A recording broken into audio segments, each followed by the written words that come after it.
दोस्तों, आज की कहानी दानियाल नामी शख्स की है जो कि एक आम सा लड़का है। आज से 7 साल पहले एक लड़की हमारे घर आई। वो मेरी अम्मी की दोस्त की बेटी थी। तब हमारी पहली मुलाकात हुई। उनके जाने के बाद अम्मी ने मुझे बताया कि इस लड़की के साथ तुम्हारा रिश्ता कर रही हूँ। तब मैं बहुत खुश हो गया क्योंकि मैं किसी और को पसंद भी नहीं करता था। वो एक दिन हमारे घर रहे। हमारी काफ़ी अच्छी अंडरस्टैंडिंग हो गई। एक माह बाद मैं और अम्मी भी उनके घर गए। तो मैंने लड़की से पूछा कि मेरी अम्मी तुम्हारे साथ शादी का सोच रही हैं, तो तुम अपना बताओ।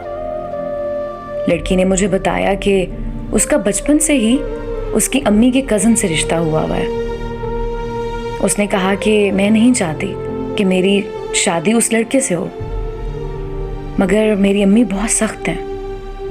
मैंने लड़की से पूछा कि तुम मुझसे शादी करोगी?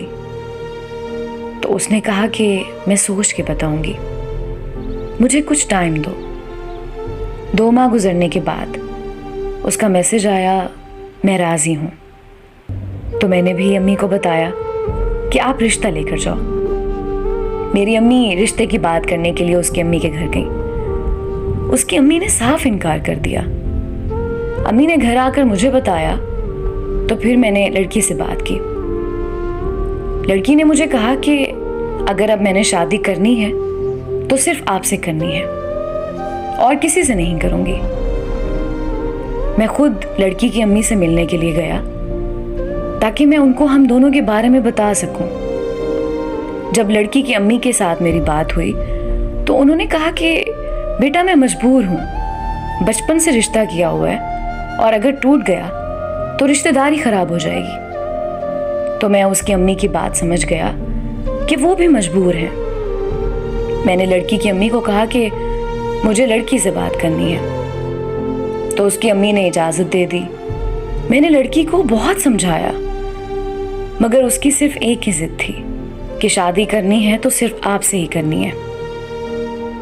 और उसकी अम्मी बाहर खड़ी हमारी सारी बातें सुन रही थी। मेरे वहां से जाने के बाद उसकी अम्मी ने उसे बहुत मारा, उससे मोबाइल फ़ोन ही ले लिया। हमारा राब्ता ख़त्म हो गया। 2 दिन के बाद उसके कज़न के नंबर से मैसेजेस आने लग गए। उसने बताया कि आपके जाने के बाद अम्मी ने मुझे बहुत मारा है और मोबाइल फ़ोन ही ले लिया। अब मैं खुद कज़न के नंबर से आपसे बात कर रही हूँ। जब तक हालात ठीक नहीं होते, कभी वो कज़न के घर चली जाती और कभी उसकी कज़न उसके घर आ जाती। ये सिलसिला यूं ही चलता रहा। एक दिन ऐसा हुआ कि उसकी कज़न खुद वो लड़की बनकर मुझे मैसेज करने लगी। मुझे नहीं मालूम था कि ये उसकी कज़न है। वो मुझसे बात कर रही थी और उसने कहा कि मैं आपसे प्यार करती हूँ। मैंने भी उसको रिप्लाई कर दिया कि मैं भी आपसे प्यार करता हूँ। मैंने तो रामीन समझकर उसको जवाब दिया था। उसने ये मैसेज जाके रामीन को दिखा दिया कि ये देखो, वो तो मुझसे प्यार करता है, तुमसे नहीं। दोस्तों, वहां से ही हमारी मोहब्बत में फासले पैदा हुए। जब इस बात की मैंने तस्दीक की तो उसकी कज़न ने बताया कि रामीन की अम्मी ने मुझे कहा था कि दानियाल को फंसाओ ताकि रामीन की नज़र में वो बुरा इंसान बन जाए। और दोस्तों, उन्होंने मुझे बुरा इंसान ही बना दिया। इस मामले के बाद रामीन की मोहब्बत में तो कमी आ गई, लेकिन मेरी मोहब्बत में कोई कमी नहीं आई।